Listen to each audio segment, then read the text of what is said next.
आज दोपहर एक बहुत ही अफसोसनाक, बहुत ही दुखद, दिल को झकझोर देने वाली खबर आई, और ये खबर आई अहमदाबाद से। अहमदाबाद से आज दोपहर को 1:38 पर एयर इंडिया की एक फ़्लाइट अहमदाबाद से लंदन के लिए उड़ान भरती है। इस प्लेन में कुल 242 लोग सवार थे। इनमें से 230 पैसेंजर थे और 12 क्रू मेंबर। इस प्लेन को उड़ा रहे थे बहुत ही एक्सपीरियंस्ड एयर इंडिया के बड़े पुराने एम्प्लॉई कैप्टन सतीश सब्बरवाल, जबकि इस प्लेन के फर्स्ट पायलट थे क्लाइव कुंद्रा। कैप्टन सतीश सब्बरवाल को प्लेन उड़ाने का काफ़ी तजुर्बा था। अराउंड 4000 आवर्स से ज़्यादा उनका एक्सपीरियंस था प्लेन को उड़ाने का, तो उनके एक्सपीरियंस में कोई कमी नहीं थी। दोपहर 1:38 पर टेक ऑफ होता है अहमदाबाद एयरपोर्ट से, और लंदन में लंदन के टाइम के लोकल टाइम के हिसाब से 6:05 पर वहाँ लैंड करना था। ये डायरेक्ट फ्लाइट थी, कोई स्टॉपेज नहीं था। जब लंदन में इस प्लेन को लैंड करना था तब इंडिया में उस वक्त टाइम होता है अराउंड 10:30 या 11 के आसपास रात के। प्लेन अपने वक्त पर और तय वक्त पर इस प्लेन ने उड़ान भरा 1:38 और 39 के दरमियान। इस प्लेन का नंबर था A1 यानी एयर इंडिया 171। ये जो फ्लाइट थी ये 787 बोइंग ड्रीम लाइनर थी। 787 बोइंग ड्रीम लाइनर। सबसे हैरानी की बात यह है कि पूरी दुनिया में 787 बोइंग ड्रीम लाइनर ये जो प्लेन है, ये जिसका मेक है, ये आज से पहले कभी कोई क्रैश ही नहीं किया। 787 बोइंग के क्रैश करने का ये आज पहला इंसिडेंट इस दुनिया में हुआ है। इसका रिकॉर्ड इतना बेदाग रहा है, लेकिन आज ये हादसे का शिकार हो गया। यानी बोइंग 787 ड्रीम लाइनर पहली बार किसी हादसे का शिकार हुआ है पूरी दुनिया में।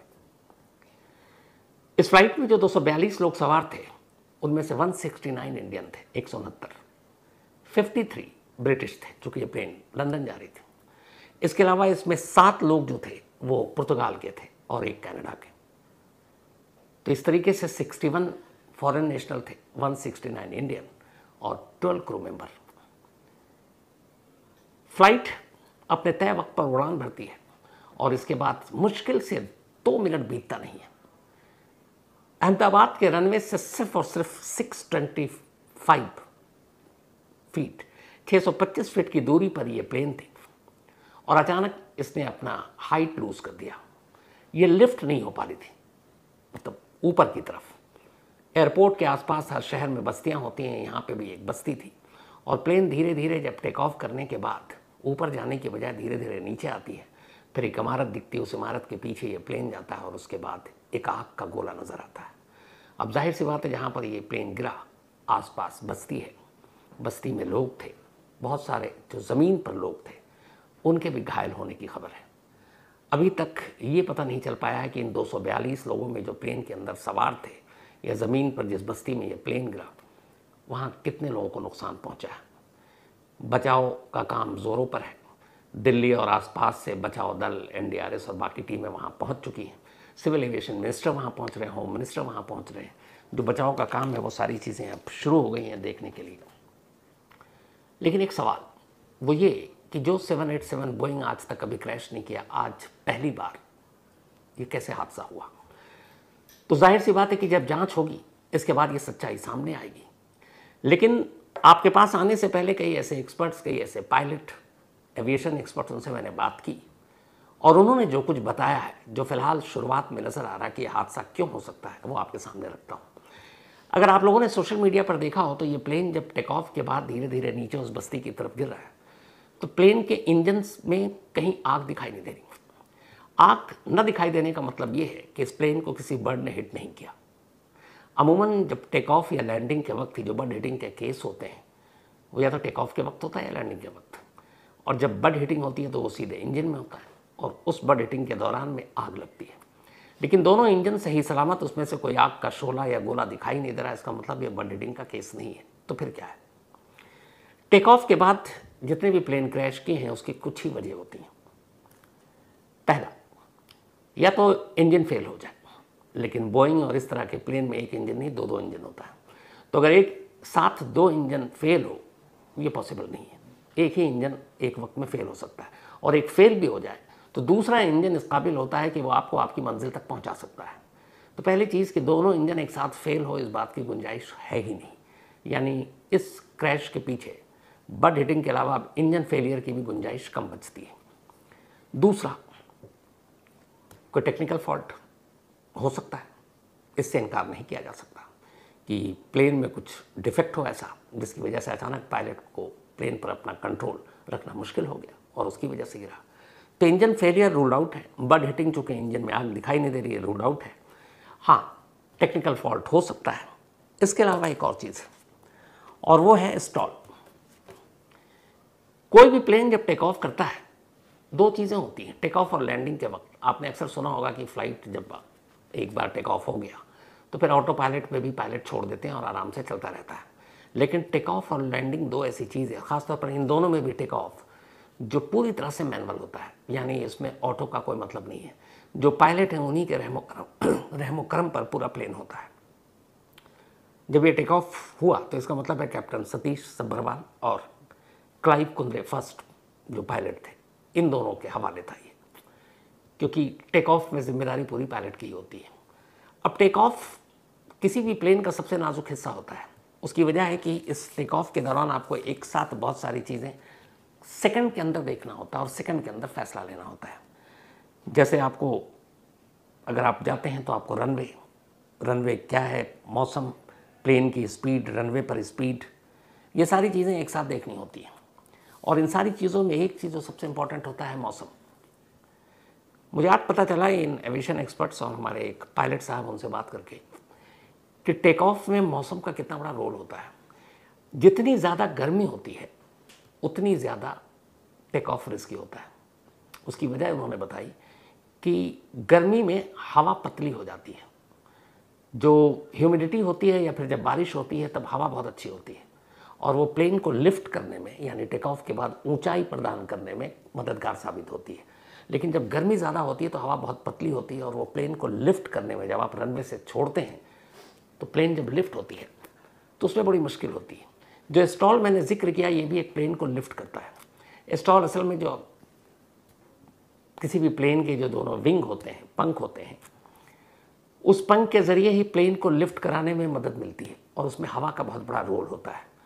तो एक एक्सपर्ट्स का ये मानना है कि बहुत मुमकिन है, अभी कहना जल्दबाजी होगी, लेकिन जिस तरीके से इस प्लेन ने रनवे छोड़ा और उसके बाद इसको लिफ्ट करके ऊंचाई पकड़नी थी, लेकिन ये नीचे की तरफ आ रहा है, उनके हिसाब से यहाँ पर इस प्लेन को स्टॉल यानी वो लिफ्ट करने के लिए शायद हवा उस तरीके से नहीं मिली, और जब हवा नहीं मिली तो विंग ने उसको कंट्रोल नहीं किया उस तरीके से, और यही वजह है कि वो फिर हाइट नहीं पकड़ी और ऊपर जाने की बजाय प्लेन धीरे धीरे नीचे की तरफ आ रही है। तो एक रीज़न शायद इसमें स्टॉल या स्टॉलिंग हो सकती है जो प्लेन को हाइट प्रदान करती है। तो ये बहुत इम्पॉर्टेंट चीज़ हो सकती है। अब टेक ऑफ के वक्त पायलट को अपनी स्पीड देखनी पड़ती है रनवे पर। आपको याद होगा मैंगलुरु में कुछ साल पहले एक प्लेन क्रैश किया था, वो भी एयर इंडिया का था, जो शायद गल्फ से आ रहा था। तब मैं वहाँ था, उसको कवर करने के लिए गया था।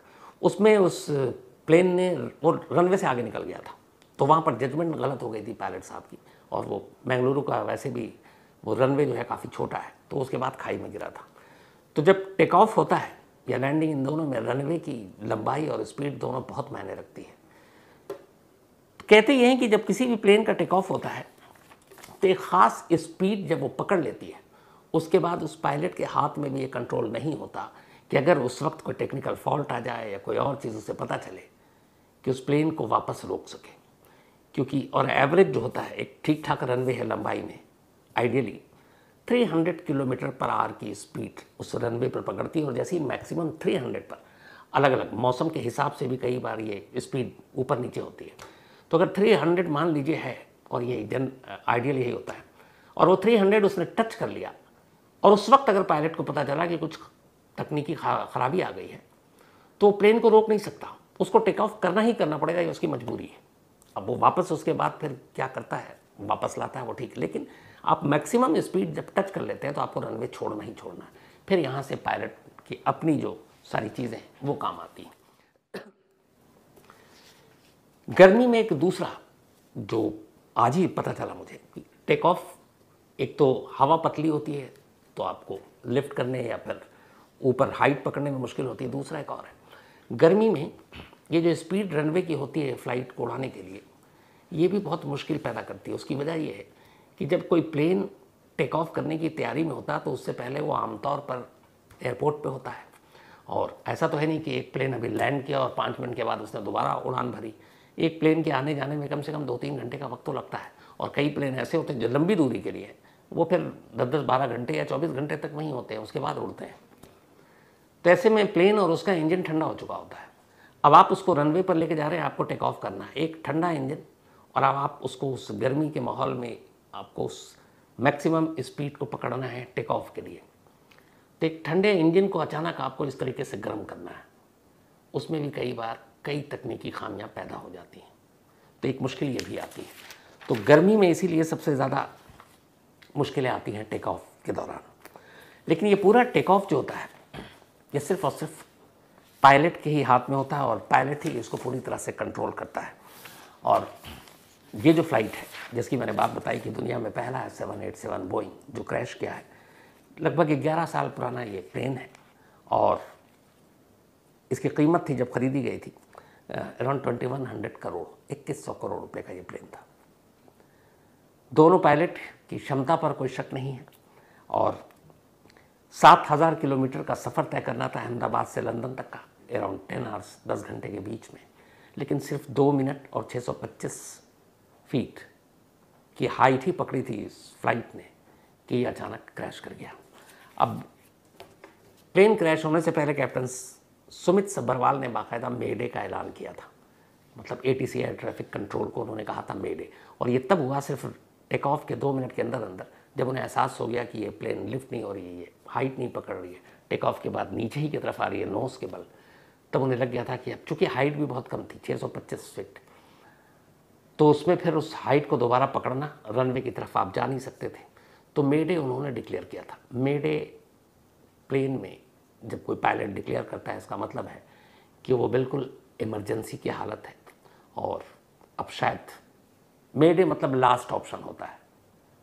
पहले उससे पहले कोशिश होती है एयरपोर्ट पे दोबारा लैंड करने, बाकी चीज़ होती है, लेकिन जैसे ही कोई पायलट अगर मेडे बोल देता है तो बस समझ लीजिए वो फिर क़यामत ही होती है। तो इसमें भी मेडे का ऐलान किया गया। फ्लाइट के जो ब्लैक बॉक्स है उसमें आखिरी पल तक की सारी बातचीत पायलट की रिकॉर्ड होती है, और ब्लैक बॉक्स भी बरामद होगा, इसकी इन्वेस्टिगेशन भी होगी, जो बोइंग कंपनी है उसके लोग भी जांच करेंगे, और इन सारी चीज़ों के बाद फिर पता चलेगा कि असल में यह हादसा हुआ कैसे। लेकिन एक अफसोसनाक हादसा, गर्मी की छुट्टी चल रही है इस वक्त, और इस प्लेन में बहुत सारे ऐसी फैमिली थी, परिवार थे जो छुट्टियां मनाने के लिए लंदन जा रहे थे। और जो खबर आ रही है वो ये भी है कि गुजरात के जो एक CM है, पूर्व मुख्यमंत्री रूपानी जी, वो भी इस प्लेन में सवार थे, और लंदन में उनकी बिटिया रहती हैं और शायद उनसे मिलने जा रहे थे। तो अभी तक इस 242 मुसाफिर और क्रू मेंबर जो इसमें सवार थे, उनकी पूरी रिपोर्ट धीरे धीरे आएगी। बचाव का काम चल रहा है। दुआ यही है जितने लोग बच सके। बाकी जो भी इसकी अपडेट या डिटेल आती है रात 9 बजे मैं आपके सामने लेकर फिर से हाजिर होऊंगा। फिलहाल इतना।